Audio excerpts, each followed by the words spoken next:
వెధవ ఆలోచనలు మానేయమని చెప్తాను నేను ఫస్ట్. భర్త వెధవని డిక్లేర్ చేస్తుంది మీ మనసు. మన వీడియో కింద కామెంట్ ఉంది. అదే చెప్తున్నానండి, మీ మనసే చెప్తుంది కదా వెధవని.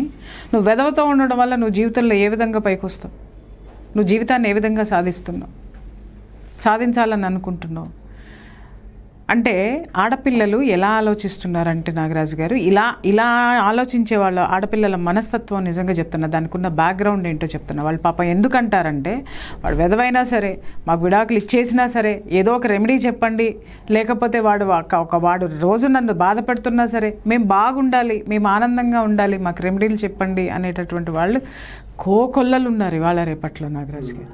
కారణం ఏంటి చెప్పమంటారా? వీళ్ళకి పుట్టింటి నుంచి సపోర్ట్ ఉండదండి. కేవలం ఆడపిల్లలకి పుట్టింటి నుంచి సపోర్ట్ ఉండదు. మీరు అనుకోవచ్చు పుట్టింటి నుంచి సపోర్ట్ ఉండదు అని అంటే దిగువ తరగతి ఫైనాన్షియల్ బ్యాక్గ్రౌండ్ తక్కువ ఉన్నవాళ్ళు, పేద కుటుంబాలు, లేకపోతే మధ్యతరగతి కుటుంబాలు అనుకుంటారు. కాదండి, మీరు తీసుకొని ఉంటే హై లెవెల్లో కూడా ఉన్నారు, ఎడ్యుకేటెడ్ ఫ్యామిలీస్ ఉన్నాయి. ఇంకా నేను ఒక విధంగా చెప్పాలంటే గొప్ప గొప్ప ఆఫీసర్స్ ఇళ్లలోనే ఉన్నాయి కేసెస్ అన్నీ కూడా. ఆ స్థాయిలో ఉన్నటువంటి ఆస్తులు, అంతస్తులు, విద్య అన్నీ ఒక స్థాయి ఉన్నటువంటి కుటుంబాల్లో కూడా ఆడపిల్లలకి పుట్టింటి తరపు నుంచి సపోర్ట్ లేదు. ఆ పుట్టింటి తరపు నుంచి సపోర్ట్ లేకపోవడంతో అండి ఆర్థికంగా ఎంత ఉన్నా సరే వీళ్ళకి ఏమవుతుందనంటే ఒక విధమైనటువంటి ఇన్సెక్యూర్ ఫీలింగ్ వాళ్ళకు వచ్చేస్తుంది. ఎక్కడికి వెళ్ళాలి వీళ్ళు?